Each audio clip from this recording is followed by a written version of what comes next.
Hey Internet, Eric here. I'm a little late doing this video. This is going to be another vlog, I guess. And once again, it's going to be about my experience going to an NAPW show. NAPW stands for North American Pro Wrestling. And they're a local independent federation here in Illinois. And I did a vlog praising the show, the last show of theirs I was at back in March. And I've been excited knowing that they're coming back. They were coming back to the area. I went there last Saturday. As of this recording, it was October 8th in Rochelle, Illinois.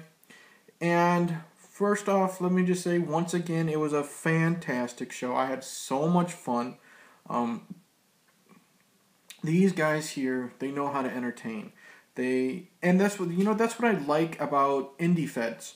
You know, they may not have the glitz and glamour of, say, WWE or to a lower extent TNA, but it always seems like they put in a lot more effort for the fans to go home happy, for the fans to be entertained. You know, they want to have a little bit of everything. The smaller atmosphere, it's like a concert. You know, you can have a fantastic time at a huge, stadium or whatever at a concert. But I think one of my favorite concerts I'd gone to was a Seven Dust concert, which was in this small, cramped bar. So we were, instead of being at a big arena, we were in this banquet hall. And that small room, we had about 100 people in there, I believe.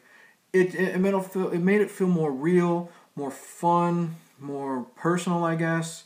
So yeah, and like I said, I just had a blast. I had so much fun watching these guys.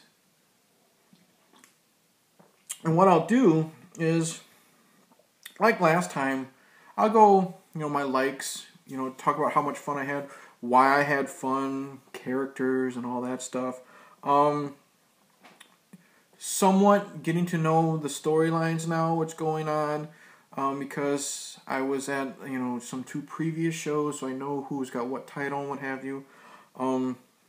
But they started, first off, we got there and they have a better ring. The last ring they had when I went to see them, it was lower to the ground. I don't think there was much spring to it, but they had a higher quality ring, so that was great. It started out with a 10-bell salute to the memory of Joey Rose's younger brother, who sadly passed away. He was fighting cystic fibrosis, and he was, I believe, the age of 24. And it's very sad. And he's the younger brother of Joey Rose, and Joey Rose is the co-owner, I believe, or the actual owner. I don't know storyline-wise. He's the head guy in real life behind NAPW. And I've talked to him on occasions. I actually met him in person. He's the one that I got my tickets from, to go to this show. He's a really cool, really friendly, really down-to-earth guy. He's the one that's always at the table signing autographs, for the fans, for the kids, whoever. Really cool guy. And it was sad when this happened. And it was really nice little tribute to his younger brother. We stood in memoriam for him. We clapped our hands for him. So it was really nice. It was a very good memorial. The first match I loved because it was a triple threat match. And we had Nate Quest. Nate Quest, I mentioned in my last one, he is like this, he's a very stereotypical jerk bad guy, or heel. Heel means bad guy in wrestling lingo. He's coming out there, not shaking the hands of the fans, putting his ear out, trying to hear them cheer, and then just going like this, like you're not good enough. Really good. I like a lot of these stereotypical jerk characters. And he was wrestling, it's either Malik Matthews or Malik Matthews. I've seen it printed 2 different ways, but he was fun. He was like a heel as well. My favorite bit he did is the referees, they always check the knee pads and the boots for for, hidden objects. And he would lift up his leg, and as the ref would try to go to, check his knee pad, he'd push the ref out of the way, and then he'd do it with the other leg and keep pushing him. So just being a jerk. And then we have, the other opponent was Joey Britton, or Brittain. Again, I don't know how to pronounce it, but he's the stereotype. He's, I guess, like an everyman. He's kind of like my size. He comes out to the ring drinking a beer, likes to drink beer, good comedy wrestler. But what surprised me is, like I said, he's a dude my size. By the end of the match, he went up to the top rope and he did a moonsault that connected, and it was perfect. It got, full applause. I love the bit where Malik Matthews and Nate Quest, they're both trying to pin Joey, and Nate tries to get, he counts 1, 2, and Joey kicks off, and then Malice, pushes him out of the way. He covers him, and then he gets pushed out of the way, back and forth. Good comedy heel wrestling. I loved it. Great opening match. Nate Quest won. We had Candice Kelley come out. She is, I believe, the CEO, storyline-wise. She introduces a new championship, and it is brand new Second City Championship. And TJ Steele, he's the current champion. He comes out, declares himself the new champion. Joey Rose comes out. They get into a big brawl. TJ pushes Candace down, and this is like the second or third time she's been caught in the middle of TJ accidentally hitting her or shoving her. So what's cool is, I guess, TJ fires her, and he grabs this lady out of the crowd who happens to be his wife. We've seen her at the shows before. And he says his wife is his new manager. So Candace is now back with Joey. I guess they were together, before my time as Blue and Gold Fusion. So that was neat. There's more storylines that we can get into.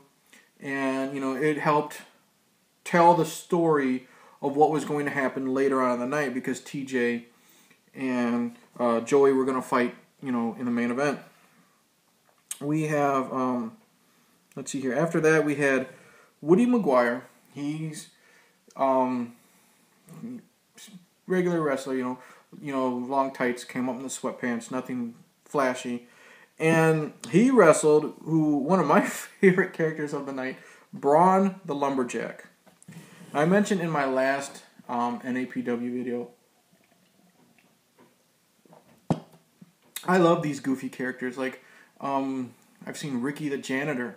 I've seen the French Cactus. And now we have Braun the Lumberjack. I love these characters because it seems like a callback to the goofy characters of the 60s and 70s. Literally, he came out, he had flannel shirt on, shaved head, came out with an axe. Absolutely love this character. And we had some hecklers in the row behind us. They were giving Braun some shit. And Braun was pretty quick. These fans were saying, "We want tables." And Braun said something to the effect, "Well, I had tables last night. Your mom was on it."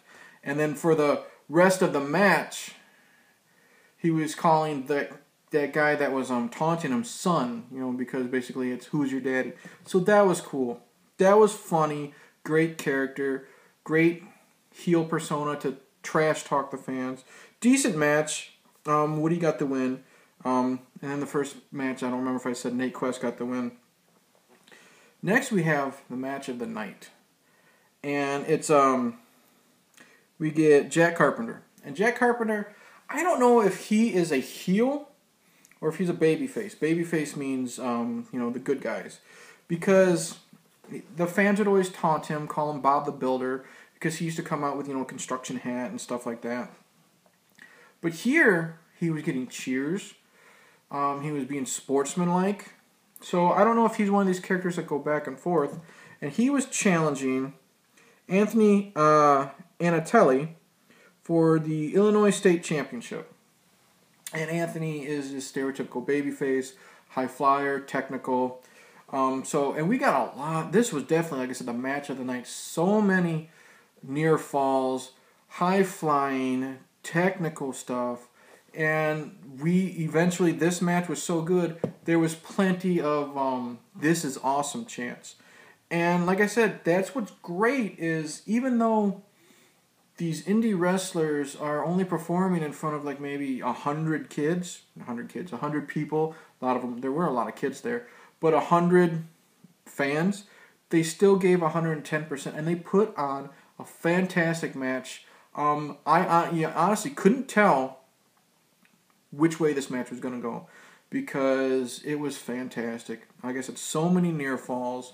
Like I said, standing ovation, pretty much every single fan clapped for both Anthony and Jack Carpenter, and they deserved it. Anthony won by disqualification. No, Anthony was disqualified when TJ Steele came and hit Jack Carpenter, but Anthony kept his title. But again, like I said, match of the night, fantastic technical match, high flying, guys going over the top rope, near falls, edge of your seat, great indie wrestling.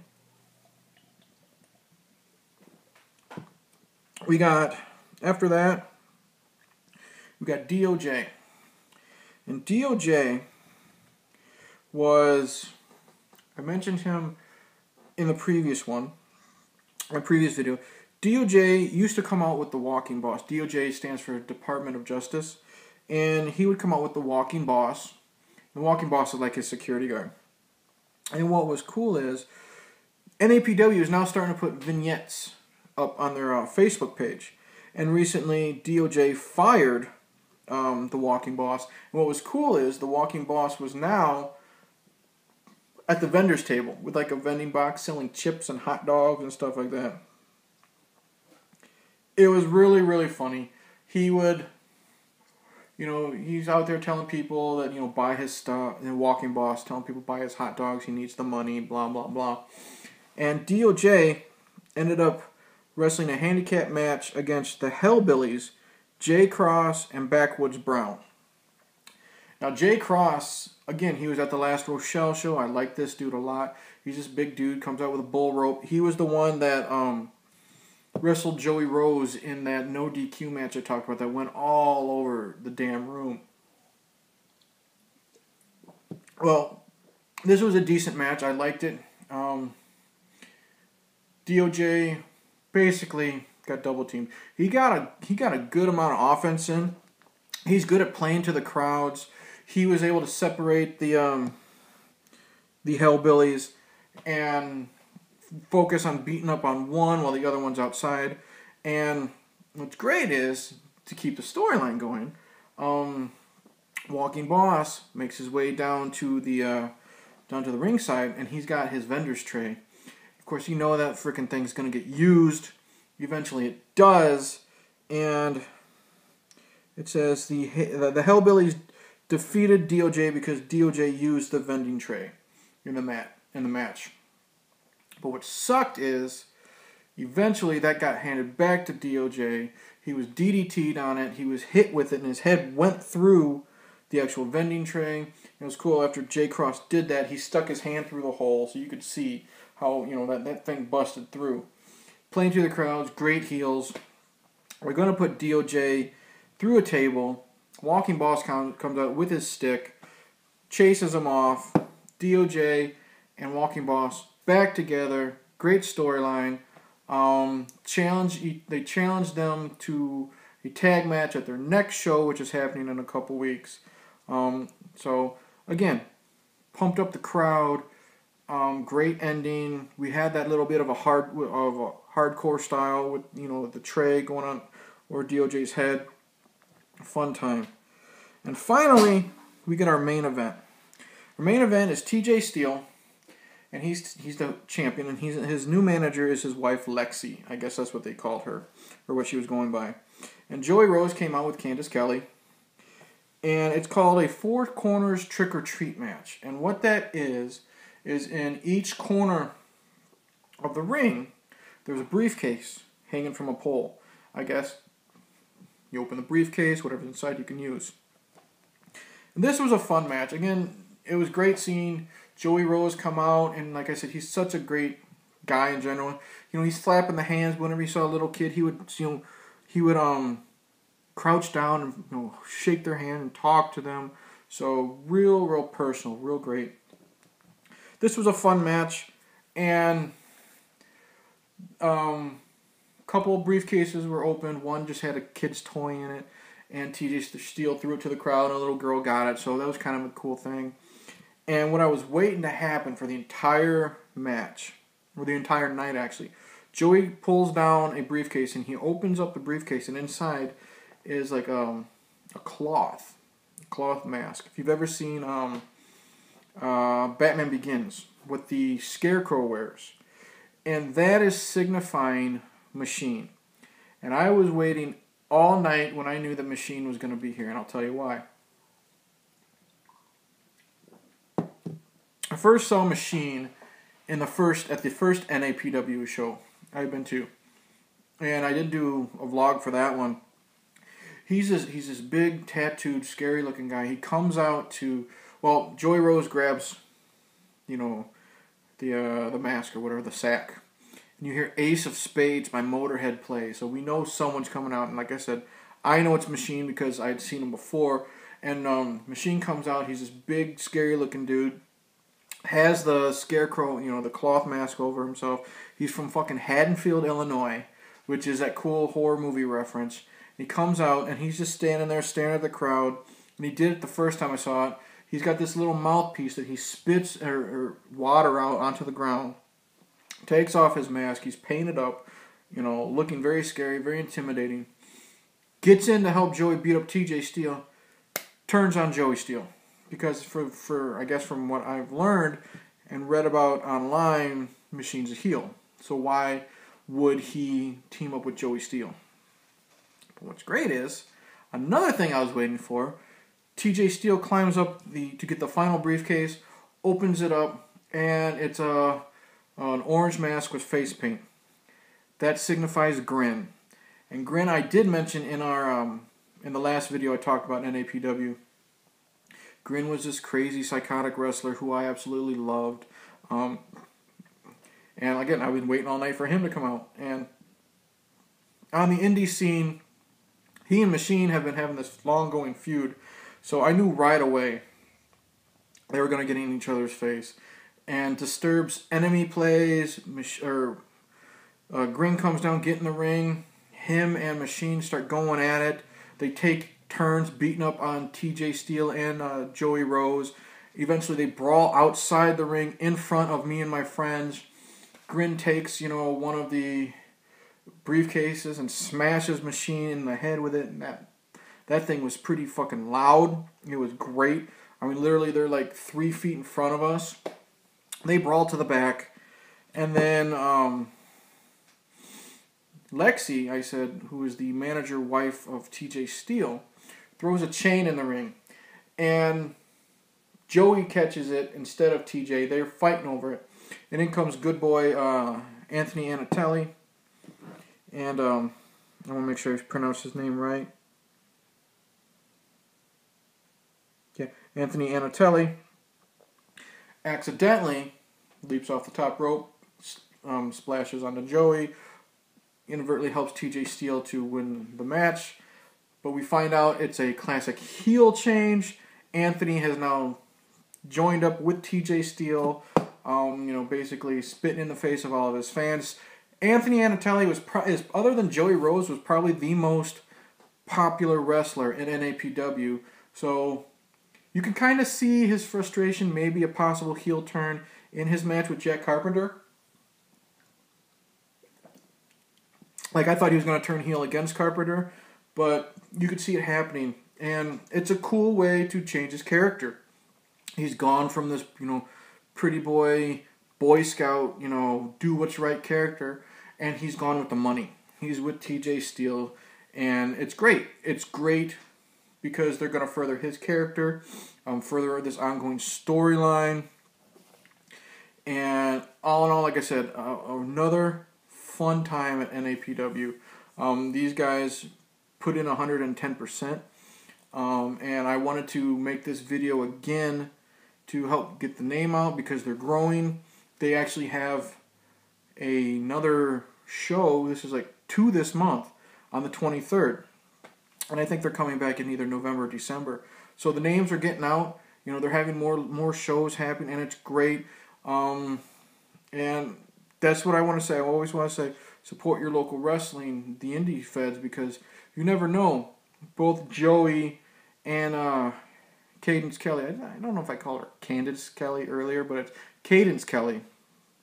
And they've both been on WWE TV. Joey was in the background. I think he was playing like a security guard for Triple H and Stephanie McMahon once. And Cadence Kelley was one of Adam Rose's Rosebuds. So they've made it to WWE TV. And it was cool when I was talking to Joey, you know, when he was giving me, you know, the tickets. He said, you know, he made it to WWE, but he loves the indie feds more, you know, the interaction with the fans and all that stuff. So it's great, and it shows right there that Joey is doing it just for the love of the business, the love of the fans, and that's always great to see. So, congratulations, NAPW and the guys there on another fun show, another successful show. I plan on being there on the 23rd. I want to give a shout out to my buddy Dan. He's one of the referees there. Good luck on your wedding. It will be tomorrow as of what I'm filming.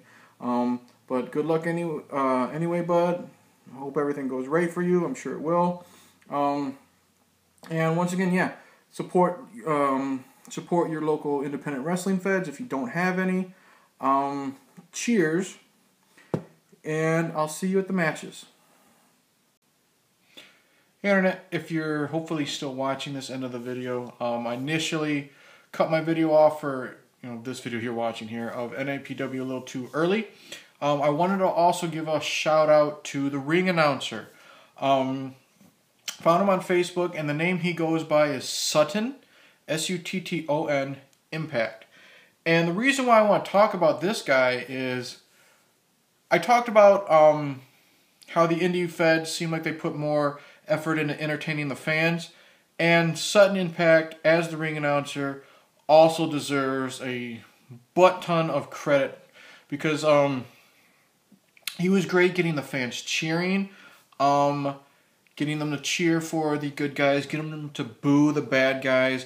Very likable, very down to earth. And what was great with Sutton is he, during the in between the matches, he would play to the crowd. He would see little kids and dance for them. The regular fans, he would sit there and talk to them. Just be damn entertaining. One of the wrestlers was picking on Sutton because of a vest he had on, was giving him crap, and Sutton looked right to my friend, and sitting right next to me, and was trying to defend himself. And the vest he was wearing, he was saying how it's a classic, and it's beautiful, and he was giving so much crap and trying to convince my friend to be on his side. Sutton was just a fun extra part of the show. I guess that's the best way to put it. Great at keeping the crowd pumped up, keeping the crowd entertained, and keeping the atmosphere, a fun atmosphere, especially with the main event, which took a little while to set up, putting the poles against, in the corners with a briefcase. And Sutton, you definitely deserve a lot of credit.